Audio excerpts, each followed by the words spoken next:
রবিন খুদা নামের এক বিনিয়োগকারী ভারতে $30 বিলিয়ন বিনিয়োগ করবেন, এই খবর সারা বাংলাদেশে চাউর হয়েছে। রবিন খুদা এই লোক আবার বাংলাদেশি বংশোদ্ভূত, পড়েছেন হারমাইন মেরিন স্কুলে, ক্লাসমেট কার খালেদ মহিউদ্দিনের। আমরা জানি খালেদ মহিউদ্দিন সাংবাদিকতার আড়ালে সালমান এফ রহমান, তারপরে ডিবি হারুন, বেনজির আহমেদ, এই তিনজনের অর্থের বিনিয়োগের জন্য দুতিয়ালি করে যাচ্ছেন বিএনপি সরকারের সাথে। কিছুটা সফল হয়েছেন, তবে চূড়ান্তভাবে তিনি ব্যর্থ।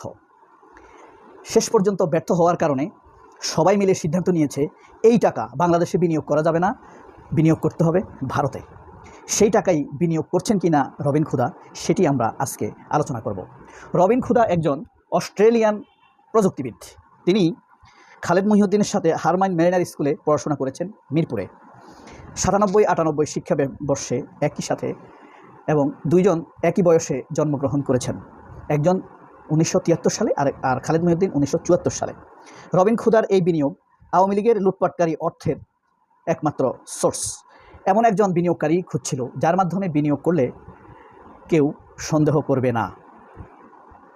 এই রবিন খুদার অর্থটি হলো বেনজির আহমেদের টাকা, ডিবি হারুনের টাকা, টিউলিপ সিদ্দিকীদের টাকা, অল্প কিছু এস আলম নিজের অর্থ নিজেই এক্সট্রা বিনিয়োগ করতে গিয়ে অনেকাংশে ধরা খেয়েছে। অলরেডি সাইপ্রাস থেকে তিনি প্রায় 96,000 কোটি টাকা ধরা খেয়েছেন, যে টাকা অচিরেই বাংলাদেশে আসবে যদি বিএনপি ভাগবাটোয়ারা না করে। আমরা এই রবিন খুদার ব্যাপারে এখন শোনাবো আপনাদেরকে তার বিভিন্ন রহস্য। তবে বাংলাদেশি বংশোদ্ভূত হয়েও তিনি কেন ভারতে বিনিয়োগ করছেন, এটি হলো বাংলাদেশের মানুষের কাছে সবথেকে বড় প্রশ্ন। আপনারা নিশ্চিত ধরে নেন এই টাকা কোনো বৈধ টাকা নয়, এই টাকা হলো আওয়ামী লীগের লুটপাটকারী অর্থ। ভারতে $30 বিলিয়ন বিনিয়োগের ঘোষণা দিয়ে আলোচনায় এসেছেন বাংলাদেশি বংশোদ্ভূত অস্ট্রেলিয়ান ধনকুবের রবিন খুদা। কৃত্রিম বুদ্ধিমত্তা, এআই, ক্লাউড এবং কম্পিউটার খাতে বিশাল বিনিয়োগ করতে যাচ্ছেন এই রবিন খুদা। অথচ তিনি হলেন নিজে $2 বিলিয়ন মালিক। ব্যক্তিগতভাবে তিনি $2 বিলিয়ন সম্পদের মালিক, বিপুল টাকা। তাহলে $30 বিলিয়ন তিনি কিভাবে আগামী 5 বছরে বিনিয়োগ করবেন? তিনি শেরেবাংলানগর সরকারি উচ্চ বিদ্যালয়ে পড়াশোনা করেছেন। পড়াশোনার মাত্র 18 বছর বয়সে অস্ট্রেলিয়া পাড়ি জমান তিনি। অস্ট্রেলিয়ার সিডনি প্রযুক্তি বিশ্ববিদ্যালয়ে ইউটিএস থেকে হিসাব বিজ্ঞানে স্নাতক অর্জন করেন। পরে যুক্তরাজ্য ম্যানচেস্টার বিজনেস স্কুল থেকে ফাইন্যান্সে MBA করেন। কর্মজীবনে তিনি সাফল্য পেয়েছেন। পেশা শুরু করেন আন্তর্জাতিক টেলিযোগাযোগ, ক্লাউড কম্পিউটিং খাতে, যেমন ফুজিৎসু সিনেট, এবং কাজ করার পর নিজের অবসরকালীন জমানো অর্থ দিয়ে 2015 সালে সিডনিতে এয়ার ট্রাঙ্ক প্রতিষ্ঠা করেন। এয়ার ট্রাঙ্ক তার কোম্পানির নাম। প্রতিষ্ঠানটির বিস্তৃতি মোটামুটিভাবে খারাপ না।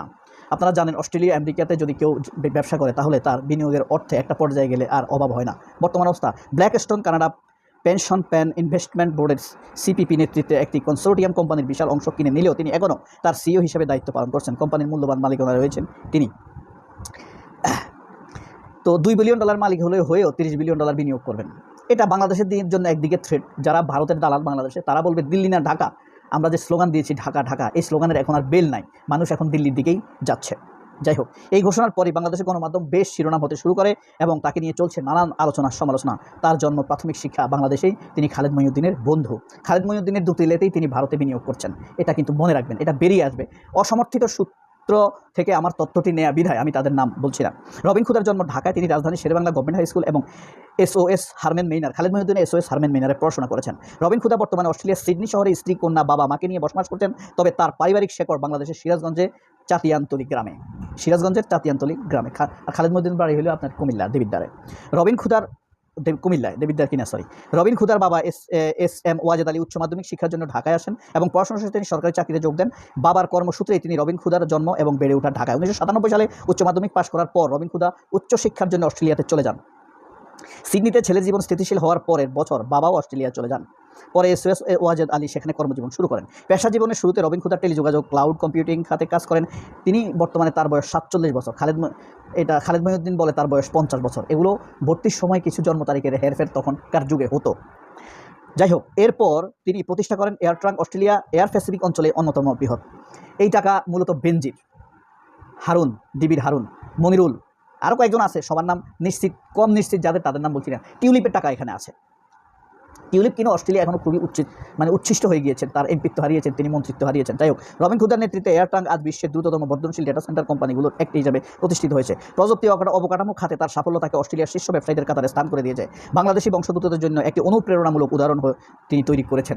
আসলে এখন ফুলাই ফাঁপাই তাকে বলা হচ্ছে, তার টাকাটাকে বৈধতার একটি রূপ দেওয়ার চেষ্টা করা হচ্ছে এইসব কথা বলে। তিনি সফল, তিনি অনেক টাকা কামিয়েছেন, এই করেছেন সেই করেছেন, কিন্তু আপনারা এখনই ইউটিউবে বা উইকিপিডিয়াতে চার্জ দিলে তা পাবেন তিনি $2.3 বিলিয়ন মালিক, স্থাবর অস্থাবর সম্পত্তি সহ। কিন্তু তিনি ঘোষণা দিয়েছেন $30 বিলিয়ন বিনিয়োগ করার। এখানেই আপনি এই প্রশ্নটি করতে করতেই আপনি বেনজিরের দিকে যেতে পারবেন, টিউলিপের দিকে যেতে পারবেন, শেখ রেহানার দিকে যেতে পারবেন, শফি সিদ্দিকের দিকে যেতে পারবেন। আপনারা জানেন জেনারেল আজিজের ভাই আব্দুল আজিজ সিঙ্গাপুরের অন্যতম সেরা ধনী, 30তম ধনী, যিনি $50 বিলিয়ন মালিক। সেখানে এগুলো সব লুটপাটের অর্থ সামিট গ্রুপের মাধ্যমে। সালমের টাকা তো সাইপ্রাসে ধরা খেয়েছে। যাই হোক, প্রতিষ্ঠার পর থেকে কোম্পানিটির দ্রুত সম্প্রসারণ ঘটে Australia, Hong Kong, Japan, Malaysia, Saudi Arabia, Singapore আধুনিক ডেটা সেন্টার স্থাপন করেছে। অস্ট্রেলিয়ার শীর্ষ ধনীদের মধ্যে রবিন হুডের অবস্থান 38তম। তার মোট সম্পত্তির পরিমাণ $2 বিলিয়ন বেশি, $2.38। আমি উইকিপিডিয়াতে দিয়ে সব কিছু দেখেছি, তার বায়োডাটাও দেখেছি, তার পিতামাতার নামও দেখেছি এবং তার উত্থান পর্ব দেখেছি, কারা তার উত্থানে সহযোগিতা করেছে। তিনি সেখানে অস্ট্রেলিয়াতে কোন কোন বাংলাদেশি কমিউনিটির সাথে চলাফেরা করেন সেটাও আমি দেখেছি এবং তিনি গত 2 বছরে 11 বার খালেদ মহিউদ্দিনের সাথে তিনি সাক্ষাৎ করেছেন। বিজ্ঞান, প্রযুক্তি, কৌশলগত গণিত শিক্ষার মেয়েদের অংশগ্রহণ বাড়াতে তিনি প্রযুক্তি বিশ্ববিদ্যালয়ে $100 বিলিয়ন অনুদান দিয়েছেন। $100 মিলিয়ন অনুদান দিয়েছেন। বিশ্ববিদ্যালয় কর্তৃপক্ষ জানিয়েছে এই অর্থ দিয়ে আগামী 2 দশক ব্যাপী একটি বিশেষ কর্মসূচি পরিচালিত হবে, যার লক্ষ্যে তরুণীদের STEM শিক্ষায় উৎসাহিত করা হবে এবং তাদের জন্য দীর্ঘমেয়াদী সহায়তা নিশ্চিত করা হবে। সিডনি প্রযুক্তি বিশ্ববিদ্যালয়ের উপাচার্যের মতে এটি শুধু বিশ্ববিদ্যালয়ের ইতিহাসে নয়, বরং নিউ সাউথ ওয়েলস রাজ্যের ইতিহাসে কোনো একক ব্যক্তির দেওয়া সবচেয়ে বড় দাতব্য অনুদান। এত অনুদান কোথায় থেকে দিবে অবৈধ অর্থ না হলে? যেখানে অস্ট্রেলিয়ার 1 নম্বর ধনীও এত টাকা দেয় নাই, রবিন হুডা কেন এত টাকা দিবে? এই প্রশ্ন কি আপনাদের মনে আসে না?